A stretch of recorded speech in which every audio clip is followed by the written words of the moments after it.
Et merci. Et ben vous étiez en terrasse hier? Pas du tout, j'ai bossé moi, qu'est-ce que vous croyez? Bah si, Vous l'avez vu évidemment. Comment? Vous l'avez vu en terrasse? Non, je l'ai pas vu en terrasse, mais j'imagine très bien ce qu'elle a fait chez elle.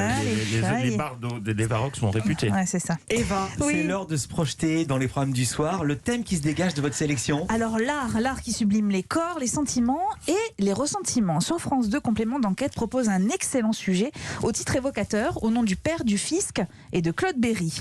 Mort en 2009, le réalisateur et producteur de cinéma a laissé derrière lui un héritage estimé à environ 85 millions d'euros, voire peut-être plus, et qui comprend notamment un grand nombre d'œuvres d'art. C'était La Passion de Claude Berry.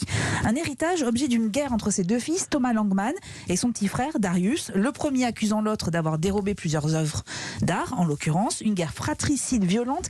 Écoutez respectivement Thomas Langman et la réponse de son frère obtenue par les journalistes via un SMS.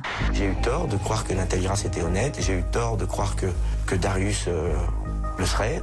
Et voilà, c'est une déception humaine, une trahison, appelez ça comme vous voulez. J'ai pitié d'eux aujourd'hui. Vous devriez plutôt faire un sujet approfondi sur la folie, l'extrême violence, la cupidité, la toxicomanie, la paranoïa, la mythomanie et l'amnésie profonde de Thomas Langman qui ont entraîné toute cette affaire. Oh, ça c'est le petit frère. Ça, c'est le petit frère via un SMS. Alors, au-delà de l'histoire familiale qui est triste, évidemment, cette enquête nous plonge dans les méandres du marché de l'art, avec son lot d'intermédiaires, de magouilles, de secrets. Qui a raison, qui a tort dans cette affaire? Le sujet n'a pas la réponse, mais le fisc, lui, la cherche et finira bien par la trouver. Quand on parle d'art, on préfère quand même évoquer le beau et le sublime, comme les corps sculptés de Rodin. Par ça, elle n'a pas fait d'apéro hier. L'inspecteur a avoir donné de l'importance à la femme et à sa sexualité. Avec vous, elle n'est plus l'animal dompté et domestiqué. Une si jolie tête, vous n'allez pas le décapiter. C'est parce que vous pensez encore que le visage est le miroir de nos sentiments. Et si un torse est bien fait, on est vraiment réussi.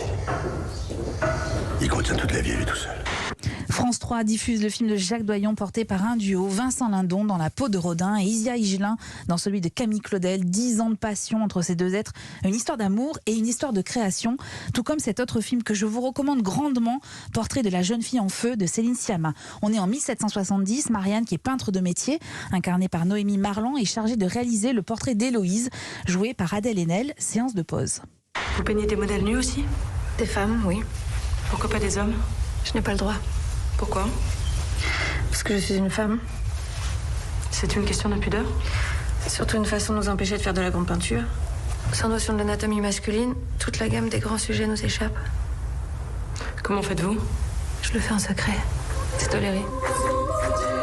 Quelle merveille ce film dans des sublimes paysages bretons. Céline Sciamma filme un amour naissant, une tension érotique, un jeu de regard entre ces deux femmes avec en décor une histoire de l'art, 2 heures d'émotion. Donc l'art, c'est sous toutes ses formes ce soir, en documentaire avec Complément d'enquête sur France 2 à 23h10 et en film avec Rodin sur France 3, c'est à 23h et Portrait de la jeune fille en feu, c'est sur Ciné Plus Émotion à 20h50. Merci beaucoup Eva Rock. On vous retrouve